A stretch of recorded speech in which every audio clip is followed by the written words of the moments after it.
ప్రభు బలలో మనము పాల్గొనక మునుపు లేఖనంలో నుండి కొన్ని మాటలను మనము ధ్యానించి ప్రభు బలలో మనము పాల్గొంటుదాం. గమనించి మనము చూస్తే మధ్యకాలం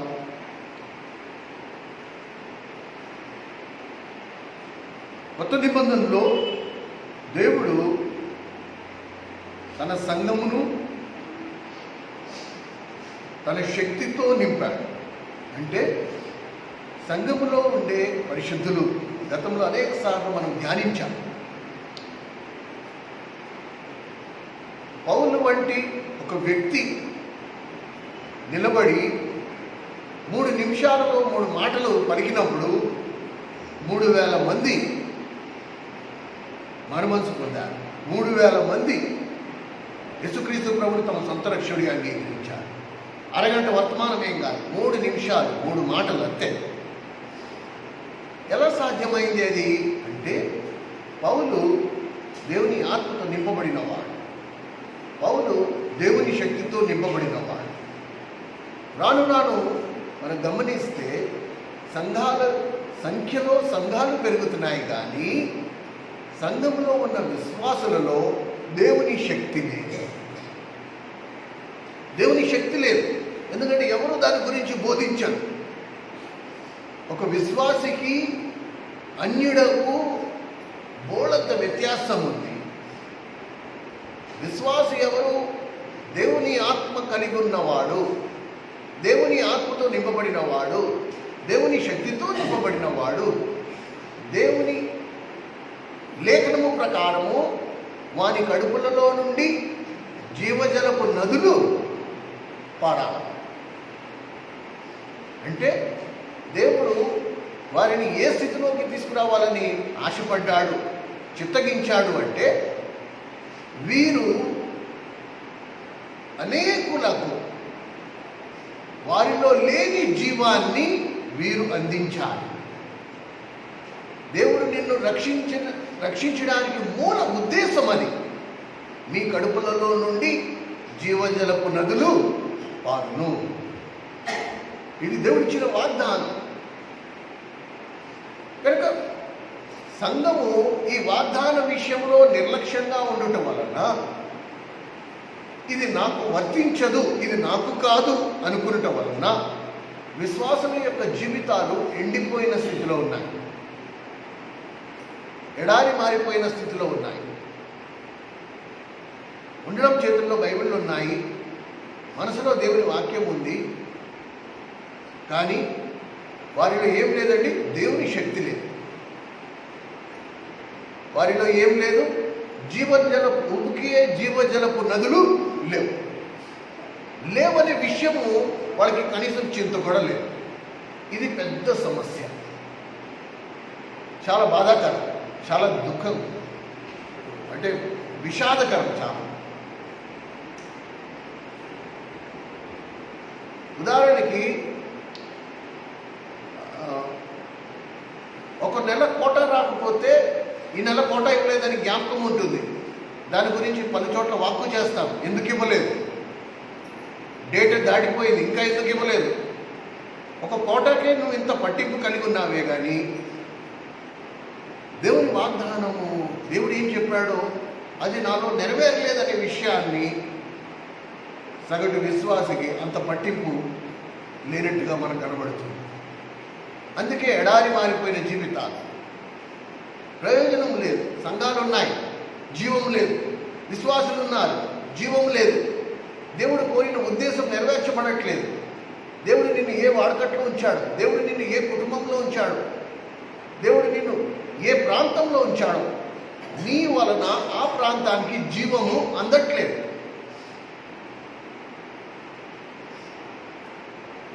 ఇది చాలా విషాదకరం అన్నమాట. తగటి విశ్వాసం విచారించాలి.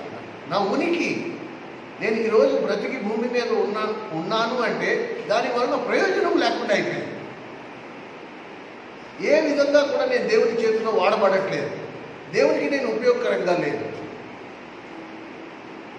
శాలలో కట్టబడిన పశువులకి ఇంట్లో ఉన్న నాకు వ్యత్యాసం ఏమీ లేదు. అవి బతుకుతున్నాయి, నేను బతుకుతున్నాను. అవి కనీసం యజమానుడికి పాలైనా ఇస్తున్నాయి. నా వలన ఉపయోగం ఏంటి? నేను ఏ విధంగా దేవునికి ఉపయోగకరంగా ఉన్నాను? ఏ విధంగా దేవుని యొక్క ఉద్దేశం, దేవుని చిత్తము నా జీవితంలో నెరవేర్చబడుతోంది? ఏ విధంగా నేను దేవునికి మహిమకరంగా ఉంటున్నాను?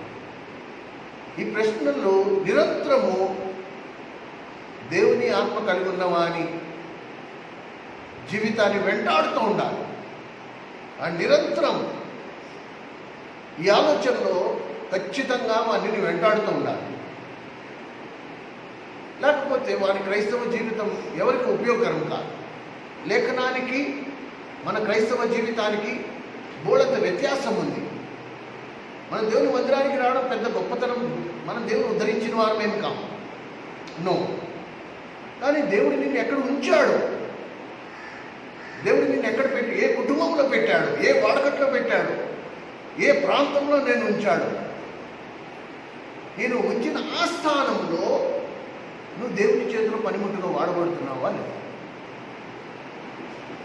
ఇది చాలా ముఖ్యం. ఈ ఆలోచన మనందరం కలిగి ఉండాలి. పాత నిబంధన అదే. ఇప్పుడు సగటు విశ్వాస యొక్క ఆలోచన ఏంటంటే ఆత్మ నింపుదల ఇవన్నీ ఉత్తి పాస్టర్లకి, సేవకులకి, విశ్వాసులకి కాదు. కొంతమంది అలా డిసైడ్ చేసేసుకుంటారు. దేవుని ఆత్మతో నింపబడడం ఇదంతా ఉత్తి సేవకులకి, సంఘ పెద్దలకి, ఈ సామాన్య విశ్వాసులకి ఏం కాదు. ఇంకా ఆలోచన విధానమే రాంగ్. విశ్వాసం గురించి పాత నిబంధనలో ఎక్కువగా దాని గురించి ఎక్కడ బోధించబడలేదు. విశ్వాసం అనే పదం విషయంలో పాత నిబంధనలో ఎక్కువ ఒత్తిడి లేదు దాని గురించి.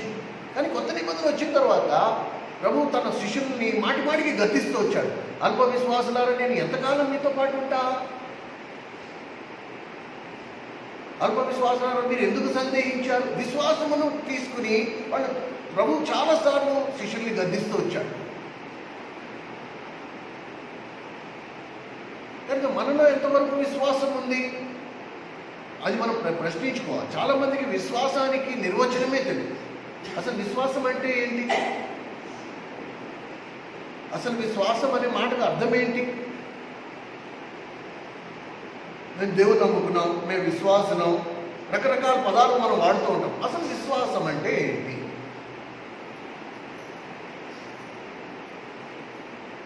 ఇది మనము గమనిస్తే పరిశుద్ధాత్మ దేవుడు మనకి బయలుపరిచిన కొన్ని మర్మములు.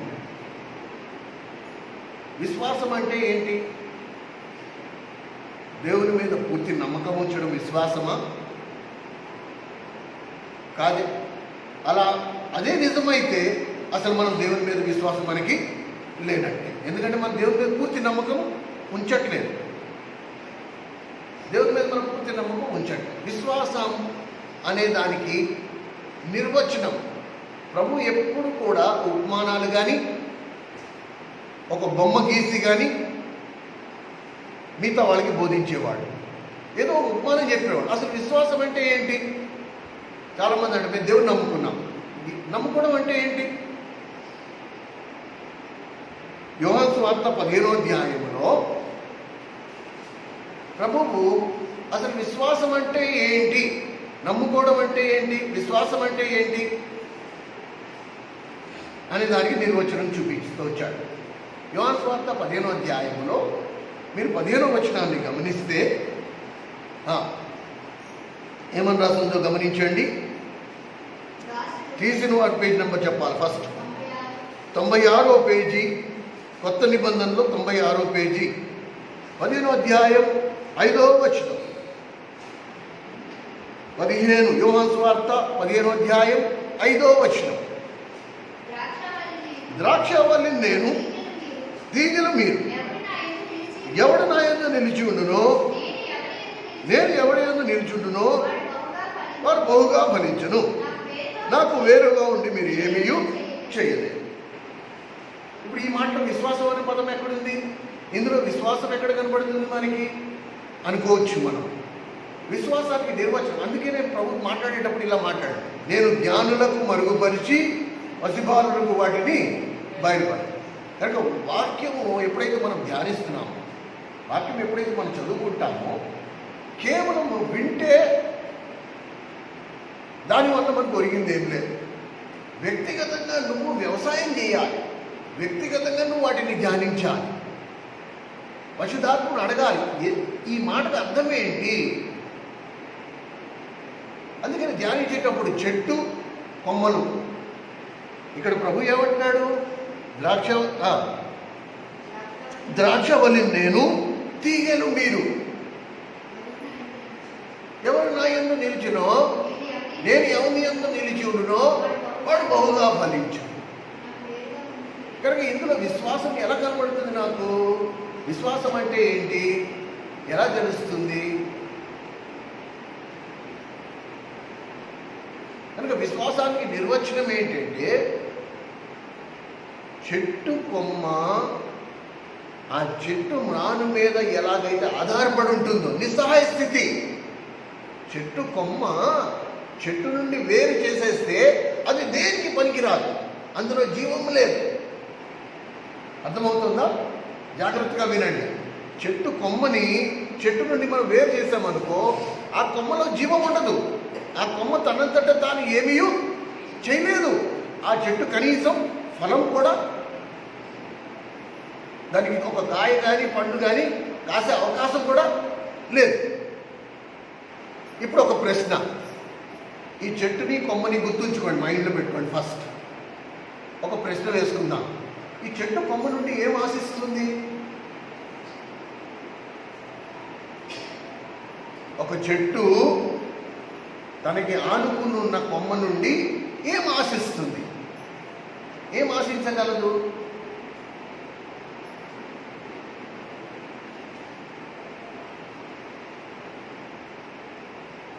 ఒక చెట్టు బయట కనబడుతుంది కదా, మామిడి చెట్టు కనబడుతుంది కదా, దానికి కొమ్మలు ఉన్నాయి కదా.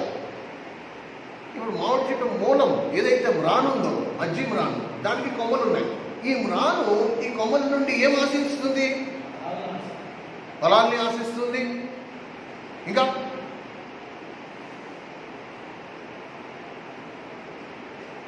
ఇవాళ అయితే టైం అవుతుంది గ్యారంటీగా.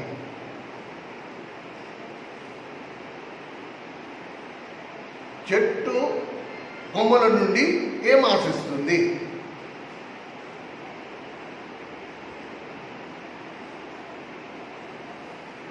చెట్టు కొమ్మల నుండి ఏం ఆశిస్తుంది? ఫలాలన అన్న చెప్పాడు, ఫలాలని ఆశిస్తున్నారు. ఫలాలు కొమ్మలు కాస్తాయా? కొమ్మలు ఫలాలు కంటాయా? చిగురు, ఇంకా పువ్వు, ఇంకా రాను మెయిన్ మొదలు మెయిన్ చెట్టు కొమ్మల నుండి ఏమని ఆశిస్తుంది? భాష లేదు, వాటికి భాష లేదు. కళ్ళతో చూడు, వాటి వైపు, మామిడి చెట్టు వైపు చూడు, ఆ కొమ్మల వైపు చూడు. ఈ మెయిన్ చెట్టు ఏదైతే ఉందో ఆ చెట్టు ఆ కొమ్మల నుండి ఏమని ఆశిస్తుంది? ఇప్పుడు చదివారు కదా మీరు, ద్రాక్షవల్లిని నేను, తీగెలు మీరు. ఎవరు నా యందు నిలిచునో, నేను ఎవరి యందు నిలిచి ఉండునో వాడు బహుగా ఫలించు. ఇప్పుడు చెప్పండి, ఈ చెట్టు కొమ్మల నుండి ఏం ఆశిస్తుంది?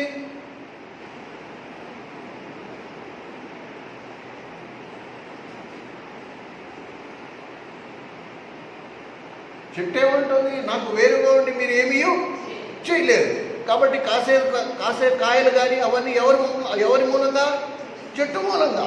కొమ్మ తనంతట దాన్ని ఏమీ చేసుకోలేదు. కనుక ఇప్పుడు చెట్టు కొమ్మ నుండి ఏమని ఆశిస్తుంది?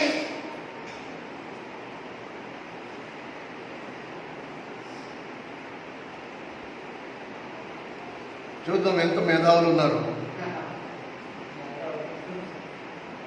చెట్టు కొమ్మ నుండి ఏం ఆశిస్తుంది? నా నుండి నువ్వు వేరు కాకుండా నువ్వు నా మీద ఆనుకుని ఉంటే చాలు. నువ్వు ఒక్క కాయ కూడా ఫలించాల్సిన అవసరం, నీ అంతట నువ్వు కనాల్సిన అవసరం లేదు. నువ్వు నాకు అతుక్కుని నాకు అంటబడి ఉంటే సరిపోద్ది. నువ్వే చెయ్యక్కల్లా. నువ్వు ఏ కాయలు ఎలా కాస్తాయో అది నేను చూసుకుంటా. నీ ద్వారాలన్నీ నువ్వు తెరిచి పెడితే చాలు. నా నుండి జీవం నీలోకి రాకుండా నువ్వు కిటికీ తలుపులన్నీ వేసేసుకోకుండా అన్నీ ఓపెన్ పెట్టుకో, అన్నీ తెరిచి పెట్టుకో. నా నుండి ఆ సారం నీలోకి ప్రవేశించి అది ఎన్ని కాయలు కాయాలి, ఎన్ని పళ్ళు అవ్వాలి, ఎలా కాయాలి, ఏ సైజు కావాలి, అవంతా నేను చూసుకుంటా. నువ్వు నా యందు నిలిచి ఉంటే చాలు. ఇప్పుడు ప్రభువే నీతో ఆ మాట అంటున్నాడు. ఏమని కోరుకుంటున్నా నీ దగ్గర? నీ ధనం కావాలన్నానా నేను? అక్కర్లే. నువ్వు నా యందు నిలిచి ఉంటే చాలు. నువ్వు ఎలా ఫలించాలో, ఎంత ఫలించాలో అది నేను చూసుకుంటా. నువ్వేం చెయ్యక్కర్లే. నువ్వు కేవలం నా యందు నిలిచి ఉంటే చాలు. అది కూడా మనకి కష్టమైపోతుంది. అది కూడా మనకి కష్టమైపోతుంది. నిలిచి ఉన్నా సరే మనం ఏం చేస్తాం? ద్వారాలు, కిటికీలు అవన్నీ మూసేసుకుంటున్నాం. ఆయనలోంచి సారం మనలోకి రావట్లేదు కాబట్టి శక్తి లేదు. ఎడారి మారిపోయిన జీవితాలు, క్రైస్తవ జీవితాలు, జీవము లేని క్రైస్తవ జీవితాలు. ఏం ప్రయోజనం? దేవుని నమ్ముకున్నాం, సంఘానికి వస్తున్నాం, సంఘంలో ఉన్నాం, కానీ ఉన్నామంటే ఉన్నామన్నట్టే. ఇప్పుడు ప్రభు ఏమంటాడు? నాకు వేరుగా ఉండి మీరు ఏమీయు. ఇది సత్యం. మనమేమంటున్నాం? మనం సమస్తము తెరమెట్టగలమని మనం అంటున్నాం.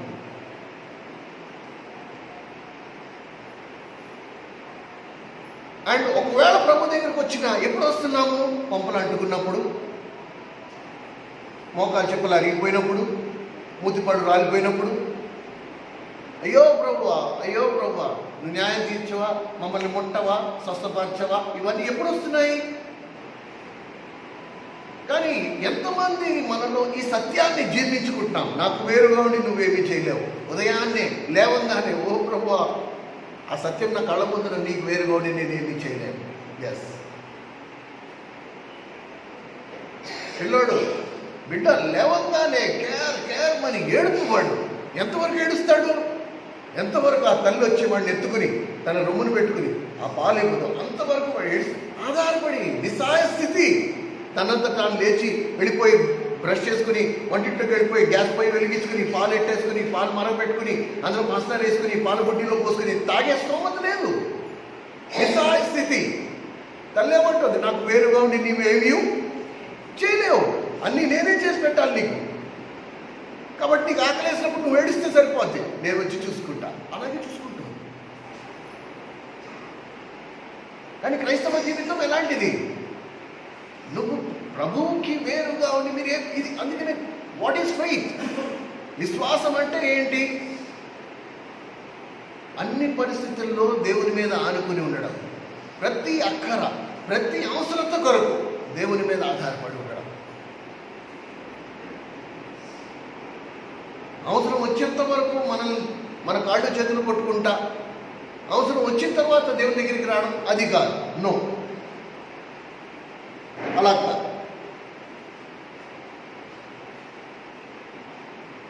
ఎలాగైతే ఒక కొమ్మ, చెట్టుకున్న కొమ్మ అన్ని పరిస్థితుల్లో ఆ చెట్టు మీద ఆధారపడి ఉంటుంది, ఆ చెట్టుకు ఆనుకుని ఉంటుంది.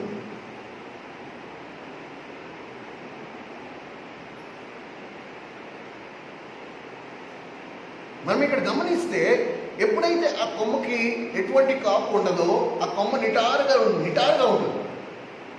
కానీ ఎప్పుడైతే దానికి కాపు వచ్చి దానికి పిందులు, ఆ తర్వాత కాయలు ఎక్కువ బహుగా ఫలిస్తుందో ఆ కొమ్మ ఏమైపోతుంది? కిందకి ఒరిగిపోయి ఉంటుంది. నిజమైన ఆత్మీయుడికి ఉండే లక్షణం అది. ఒదిగి ఉండడం, తగ్గి ఉండడం. ఎవడు ఎంత ఎక్కువగా ఆత్మీయుడో వాడంత తగ్గించుకుని దీనుడిగా కిందకుంటాడు. తను తాను అస్సలు కనపరుచుకోడు. ఎందుకు ప్రభు ఈ చెట్టుని కొమ్మని మన దృష్టికి తీసుకొచ్చాడంటే బోల్డ్ నేర్చుకోవచ్చు. ఇప్పుడు బయట ఆ మామిడి చెట్టుని గమనించి చూడు, ఏ కొమ్మకు కాయలు ఉన్నాయో ఆ కొమ్మ ఇలా కిందకి ఒరిగిపోయి ఉంటుంది. అసలు ఎలా ఉండాలి? 4 కాయలు ఉంటే ఇలా నిటారుగా ఉండాలి. నా ఒక్కడికే ఉన్నాయి కాయలన్నీ, మిగతా కొమ్మలన్నీ అసలు ఏ పూత లేదు, ఏ కాయ లేదు. కాసిన వాడు ఎలా ఉంటాడు? మీసాలు మేలేస్తాడు. నాకు 40 వస్తాడు, నాకు 50. మన ఊళ్ళో ఎలా మీసాలు మేలేస్తాడు? నీది 50, నాకు 55, నాకు 60, నాకు 70. కానీ క్రైస్తవ జీవితం ఎలాంటిది? నువ్వు ఎంత ఎక్కువగా ఫలిస్తావో అంత తక్కువ దాగి మరుగు. నేనేమై ఉన్నాను? అది ఎవరి వలన అయి ఉన్నాను? నా ప్రభు వలన అయి ఉన్నాను. ఆయన నుండి సారం నాకు వస్తుంది కాబట్టి నేను ఫలించాను, కానీ నా అంతటా నేనేమీ చేసుకోలేను. నో. కనుక ప్రభువు నుండి శక్తి నాలోకి ఎప్పుడు వస్తుంది అంటే, ఎప్పుడైతే నేను ప్రభుకి అంటుకుని ఉంటాను, ఆనుకుని ఉంటాను, ఆయన మీద ఆధారపడి ఉంటాను ప్రతి పరిస్థితిలో. ఉదయాన్నే లేవగానే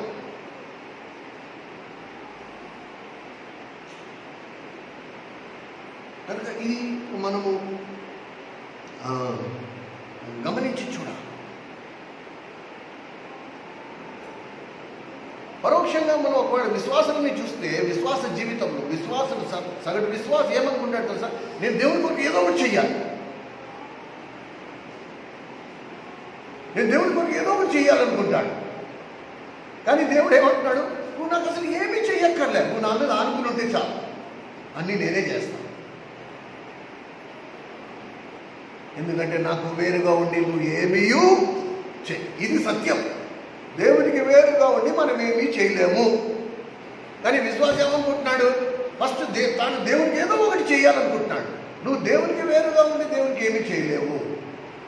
ఇది సత్యం.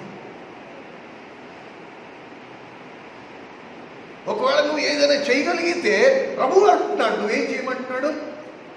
నువ్వు నా మీద ఆనుకుని ఉంటే చాలు, నువ్వేం చెయ్యక్కర్లా, నాకు అతకబడి ఉండు, నాకు వేరుగా ఉండద్దు, నా మీద ఆనుకుని ఉండు, సరిపోదు, మిగతాదంతా నేను చేసుకుంటా.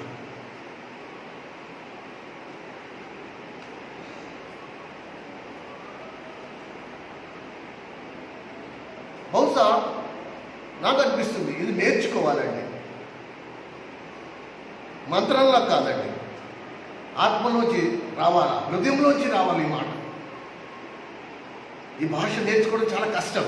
ఎందుకంటే లోకంలో మనం మాట్లాడే భాషకి ఇది పూర్తిగా వ్యతిరేకంగా ఉంటుంది. జీవం కలిగిన ప్రభువే, దేవుని కుమారుడు, దేవాది దేవుడు, ఆ మహాదేవుడే ఈ మాట అన్నాడు. చాలా ఆశ్చర్యం అండి. అందుకనే అంటున్నా, మనం మాట్లాడే భాషకి క్రైస్తవ భాషకి ఆకాశ పాతాళం అంత వ్యత్యాసం ఉంటుంది. నాకు వేరుగా ఉండి మీరు ఏమీ చేయలేరు. యోహాను సువార్త 5వ అధ్యాయం, యోహాను సువార్త 5వ అధ్యాయం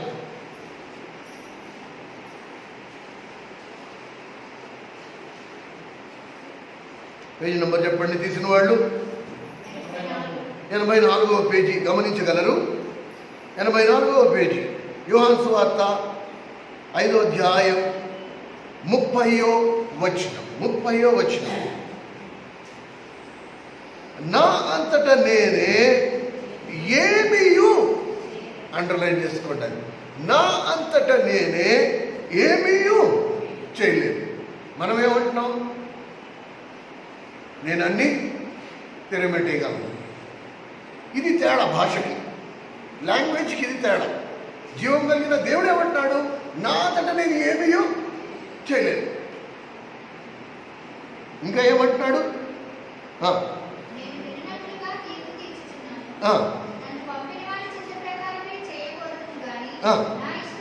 నా ఇష్టం. ఎస్, అంటే ప్రతి చోట ప్రభు ఎవరి మీద ఆధారపడుతూ వచ్చాడు? తండ్రి మీద ఆధారపడుతూ వచ్చాడు. నా అంతటా నేను ఏమీ చేయలేదు. మరి ఏం చేయగలవు అంటే, నా తండ్రి నాకేం చెప్తాడో అది. ఇదే మాట ఒక్క క్షణం జస్ట్ 1 or 2 minutes ఇదే మాట రిపీట్ చేశాడు. ఎప్పుడైనా ప్రభువు ఒక మాట 1-2 సార్లు చెప్తున్నాడంటే దాని వెనుక ఏదో ఒక మర్మం దాగి ఉంటుంది. మనం దాన్ని అర్థం చేసుకోవాలి, దాన్ని అన్వేషించాలి. 19వ వచనాన్ని గమనించండి. 19వ వచనం. కాబట్టి యేసు వారికి ఇట్టు ప్రత్యుత్తరం ఇచ్చారు.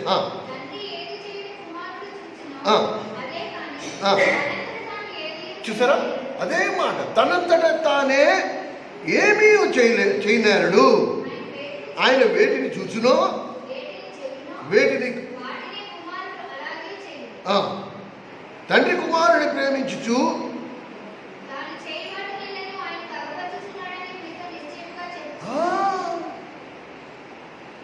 కనుక కుమారుడు ఏది చేసినా ఎవరి వల్ల చేస్తున్నాడు? తండ్రి వల్ల చేస్తున్నాడు. తండ్రి ఏది చేయమంటున్నాడో అదే చేస్తున్నాడు.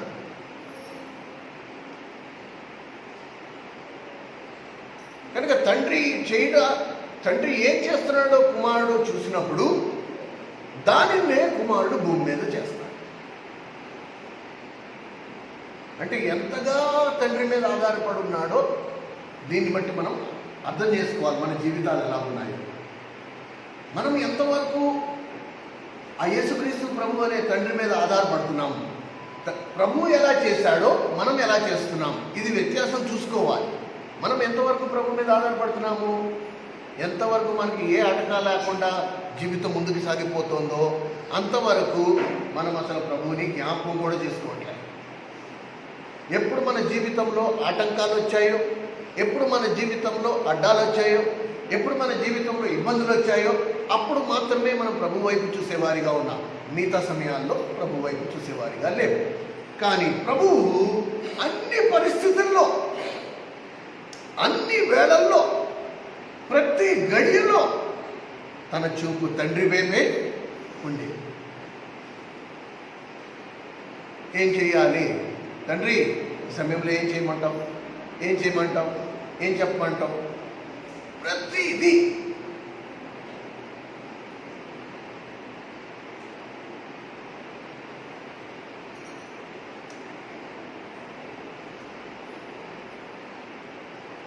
నేనేమీ చేయలేనని ఎవరు చెప్పగలరు?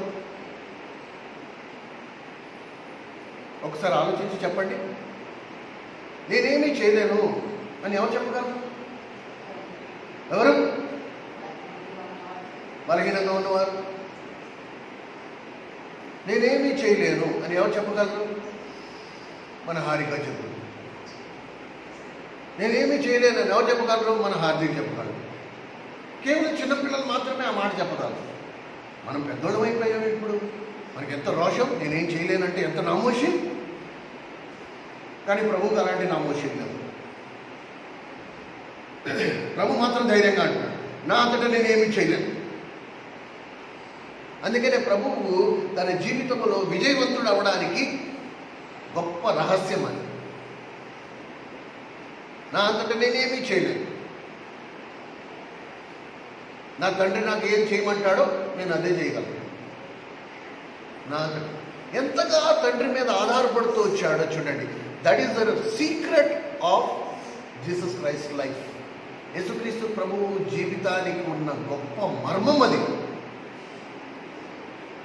అన్నీ చేయగలిగే సామర్థ్యం ఉన్నప్పటికీ, అన్నీ చేయగలిగే సర్వశక్తులు ఉన్నప్పటికీ నిస్సహాయుడుగా అన్ని విషయాలలో తండ్రి మీద ఆధారపడుతూ రావడం, ఇది గమనించాలి. దాన్ని ఏమంటారు, నా మీద నాకు ఎంత ఎక్కువ కాన్ఫిడెన్స్, ఎంత ఎక్కువ నమ్మకం ఉంటుందో నేను అంత తక్కువ ప్రార్థన చేస్తాను.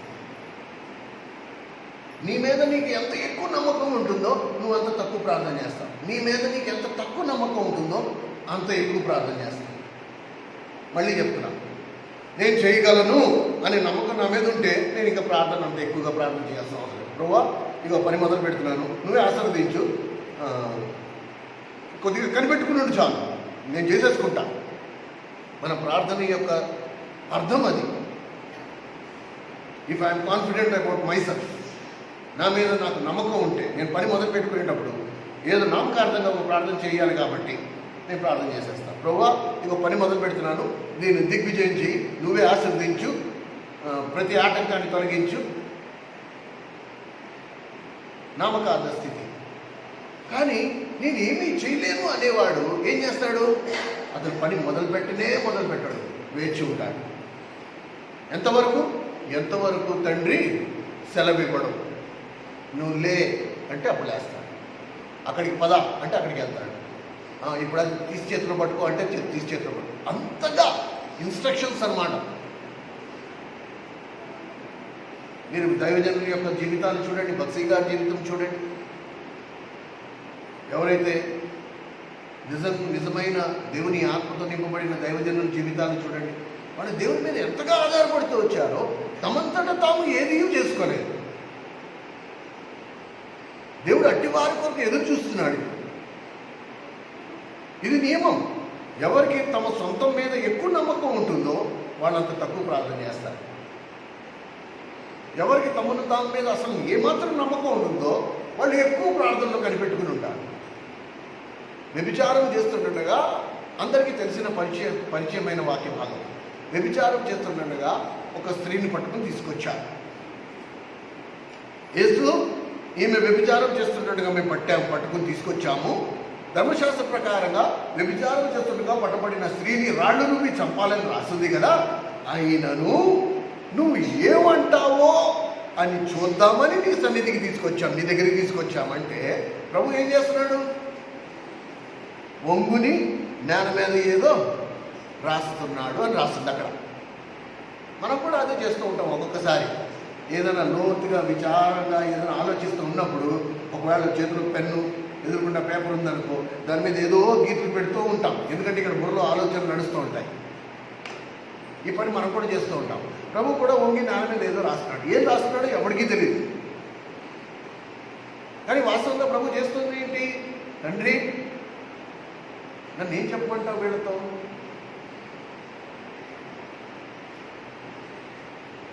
నాయనా, నన్ను ఏం చెప్పమంటావు వీళ్ళతో అంటే తండ్రి అంటున్నాడు, నువ్వేం చెప్పక్కల, మౌనంగా ఉండండి, మౌనంగా ఉండు. సరే నాయన, మళ్ళీ రాసుకుంటా కూర్చున్నాడు.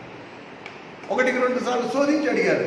ఆయన నువ్వేమంటావు? నీ దగ్గర తీసుకొచ్చారు. నువ్వేం మాట్లాడవా అంటే, తండ్రి ఇప్పుడు చెప్పు, ఇప్పుడు ఏమంటమంటావు? వీళ్ళతో ఏం చెప్పమంటావు? మీలో ఎవరు పాపం లేనివాడో వాడు మొదటి రాయి వెయ్యాలి అని వాళ్ళతో చెప్పు అంటాడు. అప్పుడు పైకి లేచి నిటారుగా కూర్చున్నాడు. మీలో పాపం లేనివాడు ఎవడో వాడే మొదటి రాయి వెయ్యాలి అన్నాడు. మళ్ళీ ఉంగురు రాసుకోవడం మొదలెట్టాడు. మళ్ళీ తండ్రి వైపు నాన్న తండ్రి ఇప్పుడు చెప్పు. వాళ్ళు ఏం చేస్తున్నారంటే ఏం చేయట్లే, ఒకరి మొహాలను చూసుకుంటున్నారు. నువ్వు కూడా కామ్గా ఉంది, నేను చెప్తా. మళ్ళీ వేచి.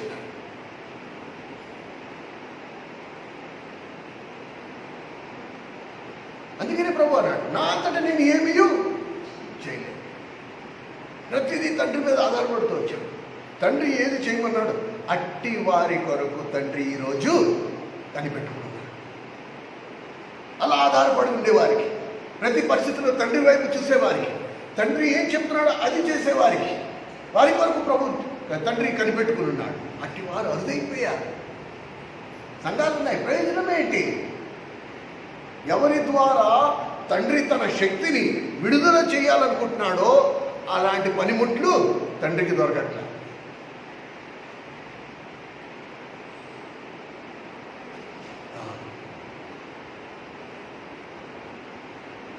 ఎందుకంటే ప్రతి వారికి తమ మీద అపారమైన నమ్మకం, నేను ఇది చేయగలను.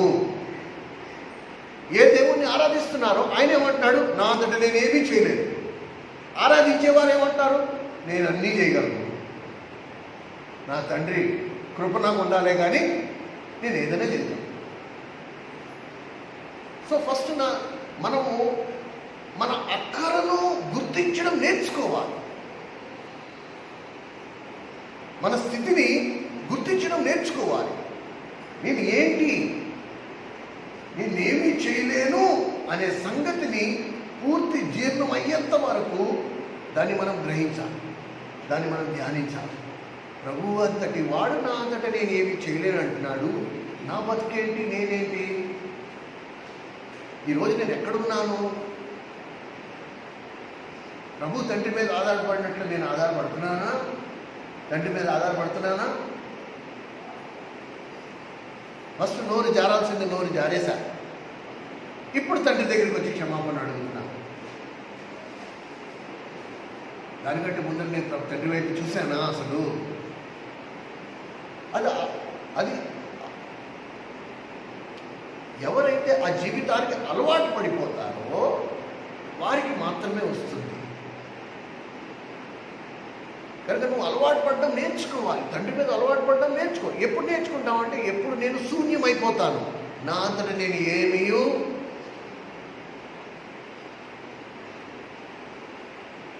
I cannot do anything by myself.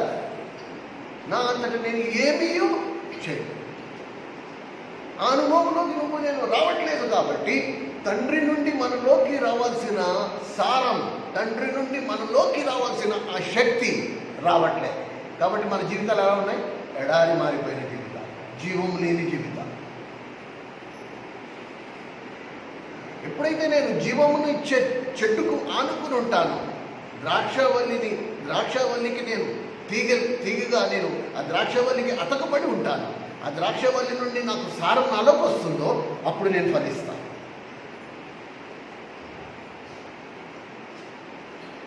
దానికి వేరుగా ఉన్నంత వరకు నాలో ఎటువంటి ఫలాలు ఉండవు, నాలో జీవం ఉండదు, నాలో శక్తి ఉండదు. అందుకే మీరు చుట్టూ తిరిగి చూడండి క్రైస్తవ జీవితాలు. నీలో నిజంగా శక్తి ఉంటే నీ కుటుంబంలో ఉన్న వారందరూ మారుమనసు పొందాలి. ఎందుకు మారుమనసు పొందట్లేదు? నీలో జీవం లేదు. Simple as that, very very simple. నీ నుండి జీవం వాళ్ళలోకి ప్రవేశిస్తే అప్పుడు వాళ్ళు వెలిగించబడతారు. ఎలా ఉంచుతారన్నాడు తెలుసా? ఈ వాగ్దానాలు నిజంగా చదివితే ఎందుకు ఇవి మనలో నెరవేరలేదు అని బాధ కలుగుతుంది. యెహెజ్కేలు గ్రంథం 5వ అధ్యాయం. ఎలా ఉంచుతానంటున్నాడు దేవుడు? నిన్ను నన్ను గమనించండి, ఎంత దూరంగా ఉన్నామో ఈ సత్యాలకు మనం. యెహెజ్కేలు గ్రంథము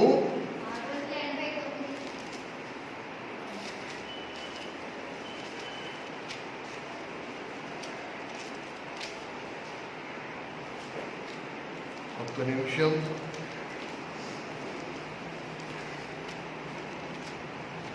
జనముల మీద నిన్ను అగ్నిగాను వారిని కట్టెలుగాను ఉంచేదను. యెహెజ్కేలు గ్రంథంలోనే ఉందండి ఆ మాట.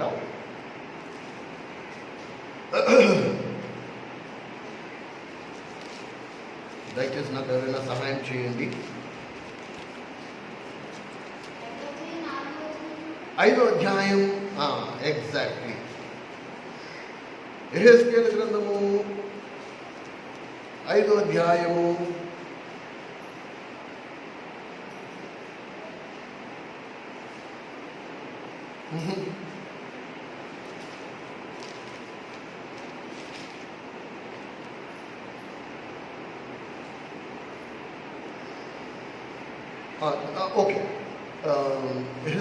14వ అధ్యాయం. ఇర్మియా గ్రంథం 5వ అధ్యాయం. ఇర్మియా గ్రంథం 5వ అధ్యాయం. యెహెజ్కేలు 14లో ఉంది ఇదే మాట. ఇర్మియా గ్రంథం 5వ అధ్యాయం 14వ వచనం. కావున 631వ పేజీ, 631వ పేజీ. కావున సైన్యముల అధిపతి దేవుడు యెహోవా ఇలా సెలవిచ్చుచున్నాడు.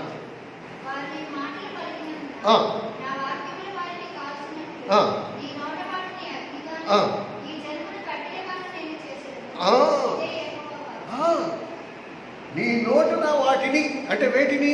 దేవుని మాటలను అగ్నిగాను ఈ జనములను కట్టెలుగాను నేను చేసేది. అంటే నువ్వు నోటితో వాక్యం చెప్పినప్పుడు కట్టెలుగా ఉన్న జనులు ఏమైపోతారు? బగ్గుమని అంటుకుంటారు.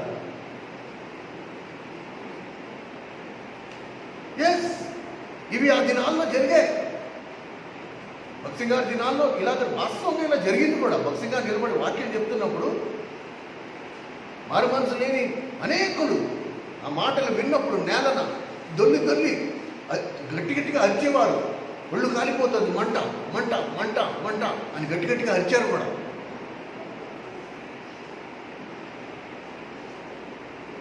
ఈరోజు మనలో లేనిది ఏంటి? దేవుని శక్తి. దేవుడు ఎంత గొప్ప పరిచర్య కొరకు నిన్ను నన్ను సిద్ధపరచాలనుకుంటున్నాడు. దేవుని మాటలు నీ నోట అగ్నిగా ఉంచాలనుకుంటున్నాడు. జనులను కట్టెలుగా ఉంచాలనుకుంటున్నాడు. నీ నోట దేవుని మాట అగ్నిగా వెళ్ళి వాళ్ళందరినీ రాజపెట్టాలి. వాళ్ళందరూ కాలాలి. వాళ్ళందరూ దేవుని దగ్గరికి రావాలి. అలా జరగకపోవడానికి కారణం ఏంటి? దేవుని శక్తి లేదు నాలో. దేవుని నమ్ముకున్నానని నోటితో చెప్తున్నానే కానీ దేవునికి నాకు సంబంధం లేకుండా అయిపోయింది. వాస్తవం ఏంటి? నాకు వేరుగా ఉండి మీరు ఏమీ చేయండి. కనుక మన అక్కరను మనం గుర్తించాలి. పేదరికంలో ఉండేవాడు, భిక్షగాడు తన అక్కర్ను ఎలా గుర్తిస్తాడు? గతంలో చాలాసార్లు మనం ధ్యానించాం. అనాది ఒక అనాథ తన అక్కర్ని ఎలా గుర్తిస్తాడు? రేపు నాకు ఎవరు తిండి పెడతారు, రేపు నాకు ఆహారం ఎవరు పెడతారు, వాడు తన అక్కర్ని గుర్తిస్తాడు. అందుకని ఉదయాన్నే లేవగానే మళ్ళీ భిక్షాటం వరకు బయలుదేరిపోతాడు. ఇదే మనమైతే మనం పరువు ఏమైపోవాలనుకుంటాం, సిగ్గు.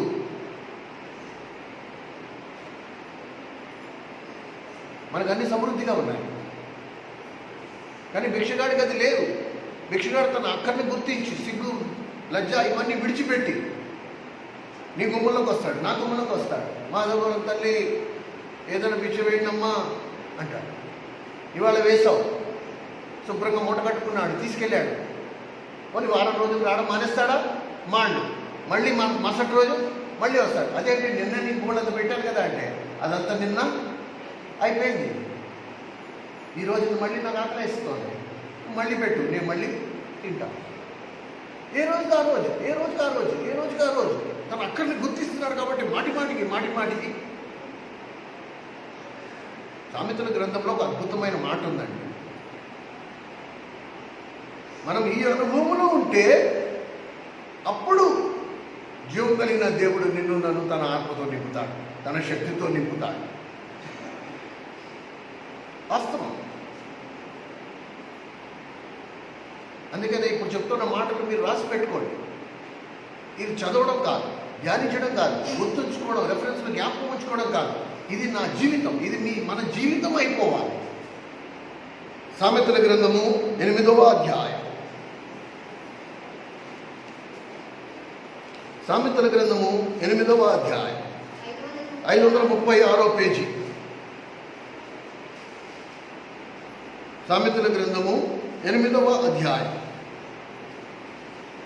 చూడండి, 32వ వచనం. 537 పేజీలో 32వ వచనాన్ని చూడండి. 8వ అధ్యాయం 32వ వచనం. కావున పిల్లలారా, నా మాట ఆలకించుడి, నా మార్గములు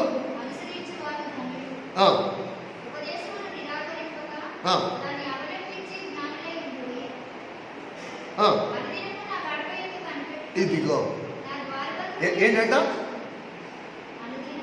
క్షేమము ఎవరికి క్షేమము? ఈ మాట కావున పిల్లలారా నా మాట ఆలకించండి. ఎప్పుడైతే ఒక మాట దేవుడు అంటాడు, కావున దేవుడు పిల్లలారా నా మాట ఆలకించండి అని ప్రభు ఎప్పుడైతే అంటున్నాడో అది చాలా ముఖ్యమైన అనౌన్స్మెంట్, చాలా ముఖ్యమైన ప్రకటన. ఏమంటున్నాడు? నా మార్గములను అనుసరించువారు ధన్యులు. నేను చెప్పు మాటలను అనుసరించువారు ధన్యులు అంటే ఆశీర్వదింపబడిన వారు. ఉపదేశమును నిరాకరింపక దాన్ని అవలంబించి ఇప్పుడు అనుదినము నా గడప యొద్ద కనిపెట్టుకుని, నా ద్వారబంధముల యొద్ద కాచుకుని నా ఉపదేశం వినువాడు ధన్యులు. కనుక ప్రతి ఉదయాన్నే నేను కనిపెట్టుకుని ఎలాగైతే భిక్షగాడు మన గుమ్మంలోకి వచ్చి నుంచుని నువ్వు భిక్షాటము వేసేంత వరకు వాడు అక్కడి నుంచి కదలకుండా అరుస్తానే ఉంటాడు రోజంతా. అమ్మా అమ్మ వాడు కేకలకు నీకు విసుగొచ్చేసి నువ్వేం చేస్తావు? అవి బాబు వీడు వెళ్ళేటట్టు లేడని చెప్పి గమ్మ వంటింట్లోకి వెళ్ళి సో వాడు బియ్యం తీసుకొచ్చి వాడి దాంట్లో వేసారు. బాబు నీ దండరా బాబు, వెళ్ళిపోరా బాబు ఇక్కడి నుంచి. జీవం కలిగిన దేవుడు కూడా ఏమంటున్నాడండి? 34వ వచనం, అనుదినము, ఒకరోజు కాదు, ఆదివారం కాదు, ఒకరోజు కాదు, నీకు తోచినప్పుడు కాదు, నీకు భారం వేసినప్పుడు కాదు, ప్రతిరోజు నీ ఉనికి నీ అక్కర గుర్తించి, ఓ తండ్రి నీకు వేరుగా ఉండి నేను ఏమి చేయలేనని నువ్వే సెలవిచ్చావు. ఈరోజు నువ్వు నాకు మాట్లాడకపోతే నేను బ్రతకలేను. మనిషి కేవలం రొట్టె వల్ల కాదు, నీ నోటి నుండి వచ్చి ప్రతి మాట వల్ల నేను జీవిస్తున్నాను. కనుక ఈరోజు నీ ఉదయాన్నే లేవగా నీ మాట వినకపోతే నేను బ్రతకలేను. కనిపెట్టుకోమన్నాడు. అనుదినము నా గడప యొద్ద కనిపెట్టుకుని, ఎప్పుడు తీస్తావు నాయనా తలుపులు నువ్వు? నా ద్వారబంధం యొద్ద కాచుకుని వేచి ఉండడం, ఎప్పుడు తీస్తే అప్పుడు. నేను వచ్చాను, 2-3 నిమిషాలు తలుపు కొట్టాను, 5 నిమిషాలు కేకలు వేశాను, ఏమీ సమాధానం రాలేదు, తలుపు తెచ్చుకోలేదు. దేవుని చిత్తం కాదేమో. అలవాటు మనకు అంత తొందర కదా, అంత టైము, పేషెన్స్, అంత ఓర్పు, సహనం మనకు ఉండదు. పోలే, ఇప్పుడు పని లేట్ అయిపోతుంది కాబట్టి ఫస్ట్ పనికి వెళ్ళిపోతా, ఆ తర్వాత మళ్ళీ ఎప్పుడైతే మాట్లాడతాడో అప్పుడు వింటా. దేవుడు ఒక్కొక్కసారి నన్ను పరీక్షిస్తాడు. ఏమని పరీక్ష పెడతాడు? కడుపు నిండా తినాలనుకుంటున్నాడా? ఒక ముద్ద వీడి నోట్లో పెడితే సరిపోద్దా? సర్దుకుంటాడు. ఒక ముద్ద సరిపోద్ది, నేను వెళ్ళిపోతా, నాకు అర్జెంటు, పెట్టవా, ఒక ముద్ద పెట్టేస్తే వెళ్ళిపోతా అన్నవాడికి అస్సలు. క్రయం చెల్లించడానికి నువ్వు సిద్ధమేనా?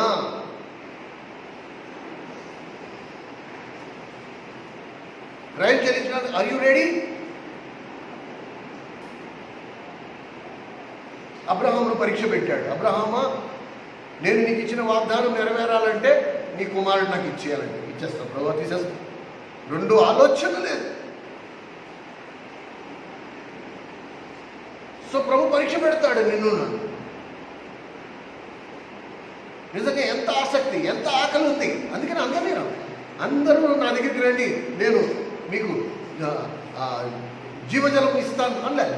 ఎవరికైతే దాహం ఉందో వారు మాత్రమే రండి అన్నాడు. అందరినీ పిలవలా, నాట్ ఎవ్రీబడి, నో. డబ్బు ఇవ్వడు వాళ్ళారా నా యొద్దకు రండి.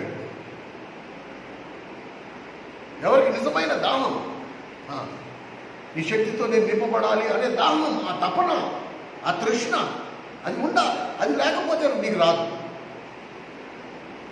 దాని విలువ తెలియని వాడికి దేవుడు ఇవ్వడు. అది గుర్తించాలి ఫస్ట్. చాలా చాలా ఇంపార్టెంట్ అది. చూడండి 34వ వచనం మళ్ళీ చదువు. అనుదినము నా గడప యొద్ద కనిపెట్టుకుని, నా ద్వారబంధం యొద్ద కాచుకుని, నా ఉపదేశము వినువాడు ధన్యుడు. He is blessed. ఎలా ఆశీర్వదింపబడాలి? నన్ను కనుగొనువాడు జీవమును. కనుక ఎక్కడుంది జీవము? ప్రభు దగ్గర ఉంది. కనుక నన్ను కనుగొనువాడు జీవమును కనుగొనును. యెహోవా కటాక్షము వారికి కలుగును. నన్ను కనుగొనని వాడు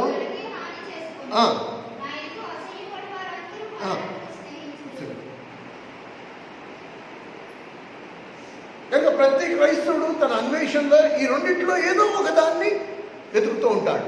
కొంతమంది దేవుడి కనికరాన్ని, కటాక్షాన్ని వెతికితే, కొంతమంది మరణాన్ని. ఊతపదం ఎంత తొందరగా నోటంటే ఆ మాట వచ్చేస్తుంది. దేవుడి చిత్తం కాదేమో, ఇది దేవుని చిత్తం కాదేమో. నువ్వు కనిపెట్టావా? నువ్వు వేచి ఉన్నావా? భిక్షగాడైతే అలాగే చేస్తాడా? ఒకసారి కేకేసి నువ్వు పలకకపోతే వెళ్ళిపోతాడా? అలా వెళ్ళిపోయేవాడు ఫుల్ బలిసి ఉన్నాడు. వాడికి అసలు భిక్షాటం అక్కర్లేదు. వాడు వస్తే లాటరీ గబగబా 4 వీధులు తిరిగేస్తే ఎంత కొంత తొందరగా వచ్చేస్తుంది, నేను వెళ్ళిపోవచ్చు. కానీ నిజమైన ఆకలి ఉన్నవాడు నీ గుమ్మం దాటిపోవడం. నువ్వు భిక్ష వేసేంత వరకు వాడు నిన్ను దాటిపోడు, నీ గుమ్మం దాటిపోడు.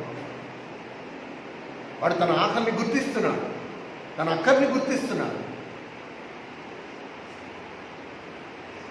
ఇది చాలా ప్రాముఖ్యం. మన సంఘంలో ఉండే ఒక్కొక్క పెద్ద ప్రమాదం అండి. It's a genuine danger. చాలా యథార్థమైన ప్రమాదం అని ఎందుకు అంటున్నాను అంటే, ఆత్మీయంగా మోసపోయే పరిస్థితి మనకి ఎక్కువగా ఉంటుంది. ఎందుకంటే ఎక్కడ విననంత దేవుని వాక్యం, ఎక్కడ బోధింపబడనంత దేవుని మర్మాలు, ఎప్పుడైతే మనిషి వాటిని వింటాడో, లేకపోతే వాటిని ధ్యానిస్తాడో, లేకపోతే వాటిని వినే భాగ్యం కలిగి ఉంటాడో, ఒక పెద్ద ప్రమాదం ఏంటంటే, మిగతా వారందరికంటే నేను శ్రేష్టమైన వర్తమానం వింటున్నాను కాబట్టి నేను ఆత్మీయుడినే అనుకునే ప్రమాదం ఉంది. It's a great danger. ఇంకెక్కడ ఇలాంటి వర్తమానాలు మనకి దొరకవు. కనుక మన మందిరం చాలా ప్రత్యేకం. ఇక్కడ ఇలాంటి వర్తమానాలు మనం వింటున్నాం కాబట్టి మిగతా వాళ్ళందరికంటే మనం చాలా మెరుగు. ఇది చాలా ప్రమాదకరమైన వ్యాధి. ఇది నిన్ను ఆత్మీయ మరణానికి తీసుకెళ్తుంది. It's a great danger. నేను గత వారం కూడా చెప్పాను, ఉత్తి వర్తమానాలు వింటే నీకేమీ రాదు. నువ్వు వర్తమానాలు వినేటప్పుడు దేవుని స్వరం నీకు వినబడాలి. బోధ దేవుని నుండి రావాలి, మనుషుల నుండి కాదు. నువ్వు వింటున్న వర్తమానాన్ని దేవుడు తన స్వరంతో ఆమోదించాలి. ఇది నా మాట, నీ హృదయాన్ని తాకాలి, నీలో ఒక కార్యం జరగాలి. అది జరగట్లేదంటే ఇది నువ్వు మనిషికి పొగిడినట్టే. కనుక రెండు విషయాలలో పరిశుద్ధాత్మ దేవుడు ఇచ్చిన భారాన్ని బట్టి మీ అందరికీ నేను ఈ హెచ్చరిక జారీ చేస్తున్నాను. రేపు నేను ఉంటానో ఉండనో నాకు తెలియదు. ఎందుకంటే భూమి మీద మనం ఎవరూ శాశ్వతంగా ఉన్నాం. కానీ ఈ వజ్రాన్ని మీరు జాగ్రత్తగా మూట కట్టుకోండి. మీ పిల్లలకు బలంగా వీటిని బోధించండి. ఈ వజ్రాన్ని మీ పిల్లలకి ఆ తర్వాత తరానికి వాళ్ళు అందించేటట్టు చూసుకోండి. చాలా జాగ్రత్త, వెరీ వెరీ కేర్ఫుల్. రెండు విషయాలలో you have to be very careful. చాలా జాగ్రత్తగా ఉంటుంది. రెండు విషయాలు నీ జీవితంలో, రెండు సంగతుల్లో నువ్వు ఎంతో మెలకుగా ఉండాలి. ఒకటి నీ వ్యక్తిగత జీవితం, రెండోది నీకు అర్థమయ్యి పాటిస్తున్న నీ సిద్ధాంతం. ఏదైతే సంఘంలో నువ్వు నేర్చుకుంటున్నావో, ఏదైతే సంఘంలో నువ్వు వింటున్నావో, ఈ రెండు విషయాలలో నువ్వు చాలా జాగ్రత్తగా ఉండాలి. నువ్వు సంఘంలో ఏదైతే వింటున్నావో, ఏదైతే సిద్ధాంతం నీ హృదయాన్ని తాకిందో, నీ జీవితాన్ని మార్చిందో, నీ కుటుంబాలలో కార్యం చేసిందో, ఆ సిద్ధాంతం నీ వ్యక్తిగత జీవితం రెండు సరి సమానంగా ఉండాలి. నీ వ్యక్తిగత జీవితం, దేవుని మందిరంలో నేర్చుకుంటున్న సత్యాలు, ఇవి రెండు మనిషి కాళ్లతో సమానం. జాగ్రత్తగా వింటున్నారు కదా నేను చెప్పేది? జాగ్రత్తగా వింటున్నారు కదా? మీ వ్యక్తిగత జీవితం, ఈ దేవుని మందిరంలో మీరు వింటున్న బోధలు లేక సిద్ధాంతం, దేవుడు మనకి బయలుపరిచిన మర్మాలు, దైవజనుడు జాక్పన్నన్ గారి ద్వారా కానీ, భక్తి గారి ద్వారా కానీ మనకి నేర్పించిన సత్యాలు, ఈ రెండు మనిషికి ఉన్న రెండు కాళ్ళ లాంటివి. ఒకవేళ సిద్ధాంతం అనే కాలు నీ వ్యక్తిగత జీవితం అనే కాలు కంటే 2 అంగుళాలు బారుగా ఉందనుకో, జాగ్రత్తగా వింటున్నారు కదా నేను చెప్పేది? సిద్ధాంతం అనే కాళ్ళు నీ వ్యక్తిగత జీవితం అనే కాలు కంటే ఒక 2 అంగుళాలు బారుగా ఉందనుకో, ఎలా తెలుస్తుంది? ఒక మైలు దూరాలను నడుచుకుంటూ వస్తుంటే ఇక్కడి నుంచున్న వాడికి వెంటనే తెలిసిపోతుంది. ఎలా? నీ నడకను బట్టి. అర్థమవుతుందా? ఒక కాలు కనుక రెండో కాలు కంటే బారుగా ఉందనుకో, వాడి నడక ఎలా ఉంటుంది? కుంటుకుంటూ నడుస్తాడు.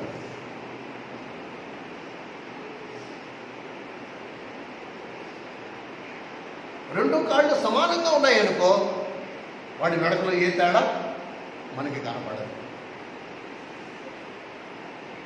కనుక దేవుని మందిరంలో ఏ వర్తమానాలు అయితే నువ్వు వింటున్నావు, దేవుని మందిరంలో పరిశుద్ధాత్మ దేవుడు నీకు ఏ సత్యాలైతే బయలుపరుస్తున్నాడో, వాటికి నీ వ్యక్తిగత జీవితానికి కరెక్ట్గా కొలత సరి సమానంగా లేదు అనుకుంటే నువ్వు ఆత్మీయ కుంటితనంలో ఉన్నట్టే.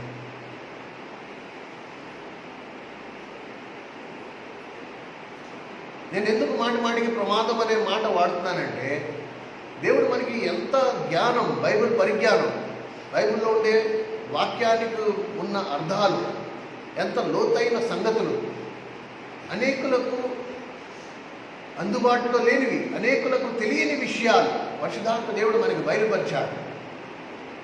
కనుక సిద్ధాంతం అనే కాలు కొంచెం బారైపోయిందేమో, వ్యక్తిగత జీవితాల దగ్గరికి వచ్చినప్పటికీ ఆ కాలు కొరసగా ఉందేమో. నేను తీర్పు తీర్చట్లే, ఈ ప్రమాదం ఉందని చెప్తున్నాను. కనుక ఏదైతే మీరు దేవుని మందిరంలో మీరు వింటున్నారో దాని ప్రకారంగా కనుక మీ వ్యక్తిగత జీవితం పొంతనం లేకుండా ఉంటే మాత్రం అదంతా వేస్ట్ అయిపోతుంది, వృధా.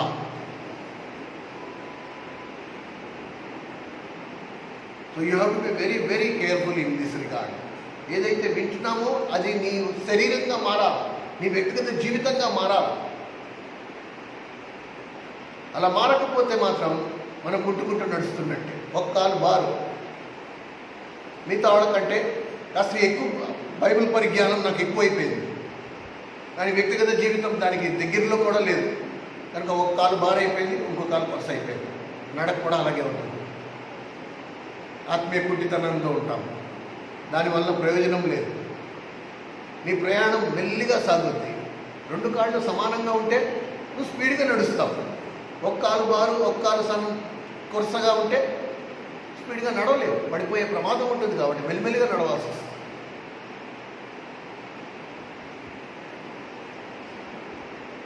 So we should be very careful in this regard.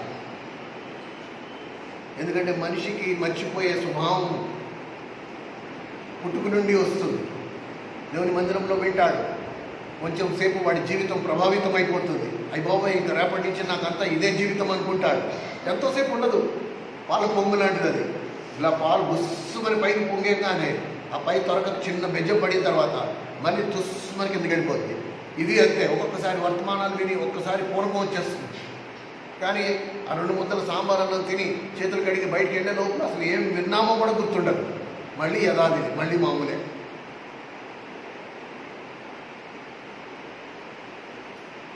అందుకు ఈ మెలకుతనం మనకి ఎంతైనా అవసరం. కనుక ఏ విధంగా నేను దేవుని శక్తితో నింపబడతా? జీవము లేదని నాకు అర్థమవుతోంది. ఏం చేస్తే ఇప్పుడు నేను దేవుని ఆత్మతో నింపబడతా? ఆ సందర్భంలో వద్దాం మళ్ళీ. యోహాను సువార్త 7వ అధ్యాయం. యోహాను సువార్త 7వ అధ్యాయం. ఎక్కడైతే ప్రభు ఆత్మ నింపుదల గురించి మాట్లాడాడో ఆ సందర్భం దగ్గరికి వద్దాం. యోహాను సువార్త 7వ అధ్యాయం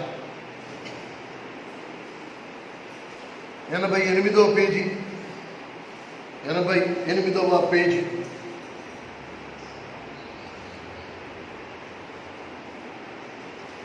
37, 38 వచనాలు. ఆ పండగలో ఎవడైనా దప్పికొని ఎడలా నా ఎందుకు వచ్చి దప్పి తీర్చుకునేవాళ్ళను.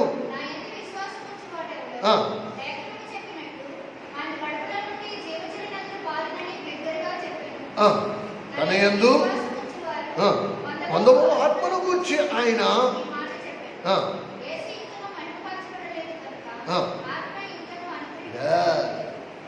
ఇది ఈ అంశాన్ని గుర్తుంచుకున్నాం. ఎలా నింపబడాలా, ఎలా నింపబడతాను నేను అంటే ఫస్ట్ నాకేముండాలా? దాహం. ఆ మాటకు అర్థం ఏంటి? భిక్షగాడు తన అక్కర్ని ఎలా గుర్తిస్తున్నాడో నేను కూడా నా దాహాన్ని గుర్తించాలా. నాలో లేదు, జీవం లేదు, నాలో జీవము లేదు. కనుక జీవం ఉండాలంటే ఏముండాలి? దాహం ఉండాలి. కనుక దాహం ఉండాలంటే ఇప్పుడు నేనేం చేయాలి? నేను వెళ్ళి ఆయన ద్వారబంధం మీద నిలబడాలి. నేను ఉదయాన్నే లేవంగానే ప్రభుకి కొరకు కనిపెట్టుకుని ఉండాలి. ప్రభు, నీ ఆత్మతో నింపకపోతే ఇవాళ నేను బ్రతకలేను.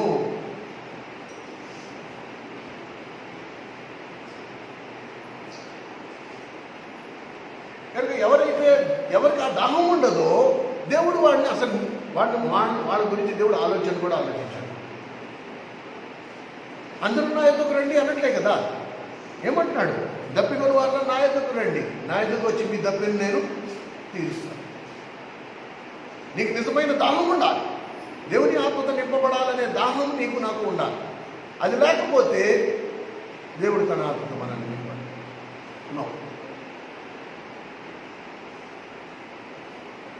అండ్ సామెతలో మనం చదివినట్టు దేవుడు మనల్ని పరీక్షిస్తాడు. నిజమైన దాహమా లేకపోతే వర్తమానమైన దాహమా?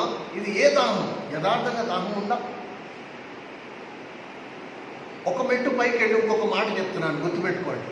దేవుని ఆత్మతో నింపబడడానికి నువ్వు ప్రార్థించినప్పుడు ఫస్ట్ దేవుడు నువ్వు ఏ ఉద్దేశంతో నింపబడాలనుకుంటున్నావో దాన్ని పరీక్షిస్తాడు. దాని వెనక నీ ఉద్దేశం ఏంటి? ఎందుకు దేవుని ఆత్మతో నింపబడాలనుకుంటున్నావు?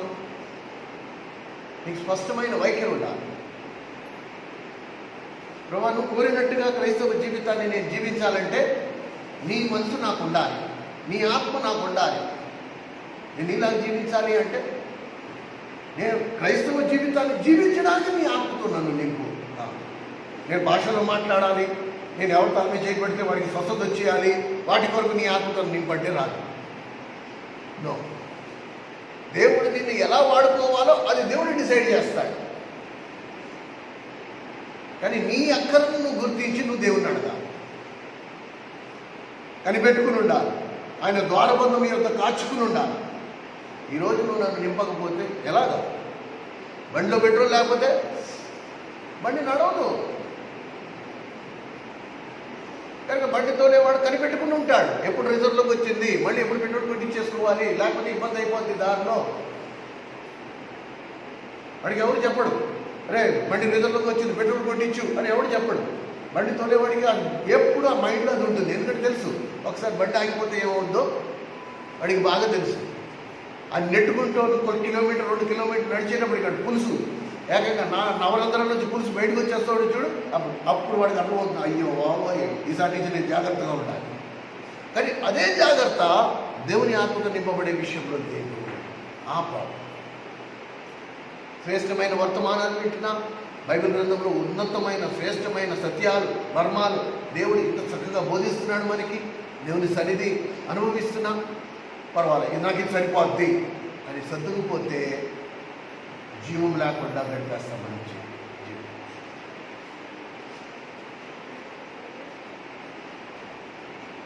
అయితే దేవుడు తన ఆత్మతో నింపే ముందు ఇవి 2 పరీక్షిస్తాడు. పూర్తిగా దేవుని ఆత్మతో నింపబడటానికి తహతహలు ఆడుతున్నాడా, లేకపోతే 4 తుంపర్లు ఇలా చిలకరిస్తే సరిపోద్దా అని దేవుడు చూస్తాడు.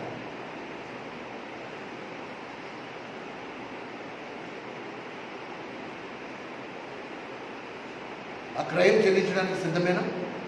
అబ్రహాం లాగా, ప్రభా నేను ఎంత క్రయమైనా చెల్లిస్తా, నన్ను పూర్తిగా నీ ఆత్మతో నింపాలి. ఒకరోజు కాదు, ప్రతిరోజు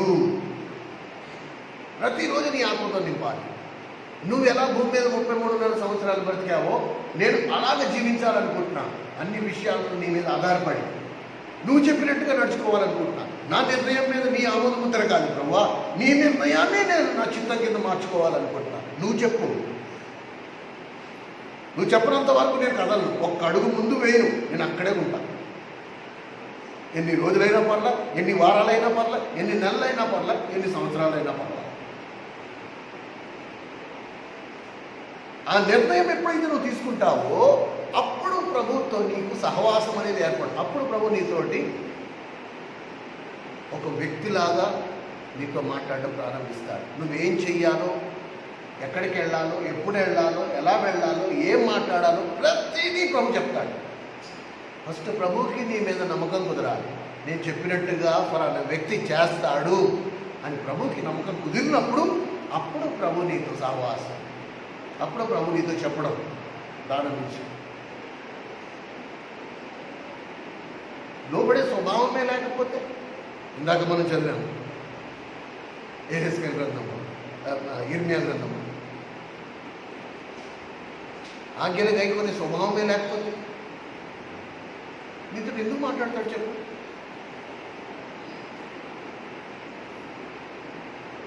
ఎందుకు యేసుక్రీస్తు ప్రభు మాటి మాటికి తరచుగా ఏకాంతంలో అరణ్యంలోకి వెళ్ళిపోయి మాటి మాటికి ప్రార్థన చేస్తూ ఉండేవాడు? నా అంతటి నేనేమీ చేసుకోలేదు, తండ్రి మీద ఆధారపడేవాడిని కాబట్టి మాటి మాటికి టైం దొరికినప్పుడల్లా అరణ్యంలోకి వెళ్ళిపోవడం, ఏకాంతంలోకి వెళ్ళిపోవడం. తండ్రి ఇప్పుడు చెప్పు, ఏం చేయమంటావు, నెక్స్ట్ నన్ను ఏం చేయమంటావు చెప్పు, రేపు ఏం చేయమంటావు చెప్పు, ఎల్లుండి ఏం చేయమంటావు చెప్పు.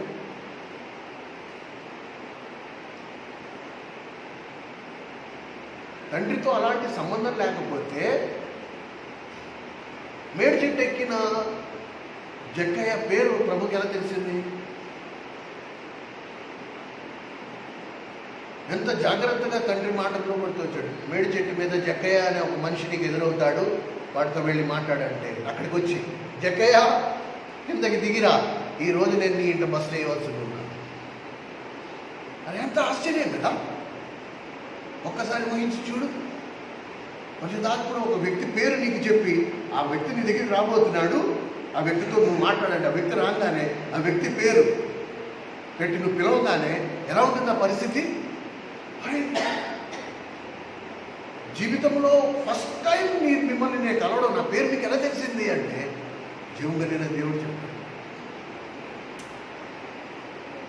అనుభూతి ఎలా ఉంటుంది అనుకుంటారు? ఒకసారి ఆలోచించి చూడండి. దేవుడు నిన్ను అలా నడిపించాలనుకుంటున్నాడు, నీ క్షేమం. అందుకని సామెతల గ్రంథం ఇందాక చదివాం, మనకి క్షేమము, మనకి ఆశీర్వాదం ఎక్కడైతే నేను దాచిపెట్టాను. ఆకాశ పక్షులను చూడండి, వాటికి ప్రభు చెప్తాడు ఫలానా చోటుకెళ్ళు, అక్కడ నీకు ఆహారం పెట్టారంటే అది పక్షులు ఎగురుకుంటూ అక్కడికి వచ్చి వాటికి దాచిపెట్టిన ఆహారం తీసుకుని తిరిగి మళ్ళా గూటికి వెళ్ళిపోతూ ఉంటాయి.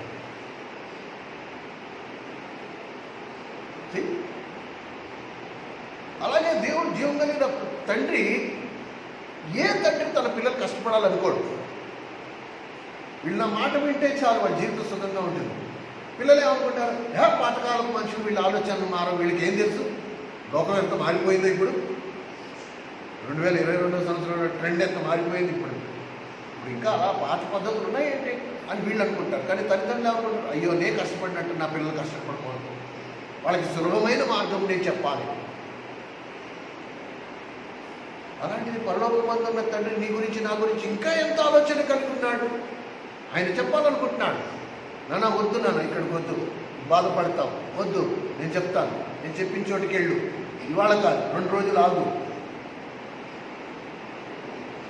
వారం రోజులు సరిపడా ఆదాయం నీకు అక్కడి నుంచి వచ్చేస్తుంది, నేను చెప్తాను, నువ్వు వేచి ఉండు అంటే మనం వేచి ఉండం కదా. ఎందుకు? మన చూపు ఎక్కడుంది? పరిస్థితుల వైపు ఉంది. మన చూపు ఎక్కడుంది? లోకం వైపు ఉంది. ఇప్పుడు తండ్రి ఏమంటున్నాడు? ఒరే, ఇవన్నీ నేను కంట్రోల్ చేస్తున్నాను, నా చేతిలో, నా వశంలో ఉన్నాను, వీటిని నేను పరిపాలిస్తున్నాను, నువ్వు నా వైపు చూడు, నువ్వు నా మీద ఆనుకో, నాకు వేరుగా ఉండి నువ్వేమీ చేయలేవు. ఇలా ఎండిపోయిన, ఎడారి మారిపోయిన జీవితాలు నాకేమైనా సంతోషమా? మన పిల్లలు జీవితాలు ఎండిపోయిన జీవితాలుగా ఉంటే తల్లిదండ్రులు సంతోషిస్తారా? లేదు. అప్పటిలోకి తండ్రి కూడా సంతోషించేవాడిగా లేడు. ఎందుకంటే తండ్రి నిన్ను ఏర్పరచుకున్నాడు, నిన్ను రక్షించుకోవడానికి ఒక ఉద్దేశం ఉంది. ఆయన చేతిలో నువ్వు నేను పనిముట్టుగా వాడబడా. ఇది ఆయన చిత్తం, ఇది ఆయన ఆలోచన. కనుక విశ్వాసానికి, ఆత్మ విషయంలో దీనిలై ఉండడానికి 2 చాలా దగ్గర సంబంధం కలిగి ఉన్నాయి. విశ్వాసం అంటే ఆత్మ విషయంలో దీనిలై ఉండడం. ఆత్మ విషయంలో దీనిలై ఉండడం అనే మాటకు అర్థమేంటి? ఆత్మీయ అక్కరని గుర్తించడం, ఆత్మీయంగా నా అక్కరైనని గుర్తించడం. మాటి మాటికి ఆయన ద్వారబంధం దగ్గరికి వెళ్ళి కనిపెట్టుకుని ఉండడం, కాచుకుని ఉండడం, మాటి మాటికి ఆయన సన్నిధికి వెళ్ళడం, మాటి మాటికి ప్రార్థన చేయడం. నీకు వేరుగా ఉండి నేనేమీ చేయలేను, చెప్పు, నన్ను ఏం చేయమంటావు చెప్పు. చేసిన తర్వాత ఆమోదం ముద్ర వేయమంటాం కాదు, చేయక ముందరే ప్రార్థన చేయడం, కనిపెట్టుకుని ఉండడం. ప్రభు నీ విశ్వాసాన్ని పరీక్షిస్తాడు, అబ్రహామును పరీక్షించినట్టు. ఆఖరి క్షణం వరకు అయోమయంగా ఉంటుంది, కత్తి ఎత్తేంత వరకు వేచి ఉన్నాడు చూడు. అలాగే దేవుడు నిన్ను నన్ను కూడా పరీక్షిస్తాడు.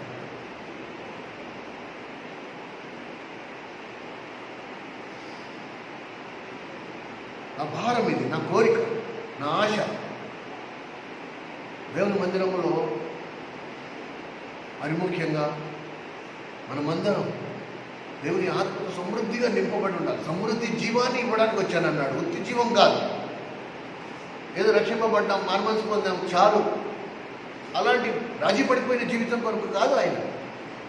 నేను జీవం ఇచ్చుటకు వచ్చి తిని, అది కూడా సమృద్ధి జీవాన్ని. సమృద్ధి అంటే అబండెంట్ లైఫ్.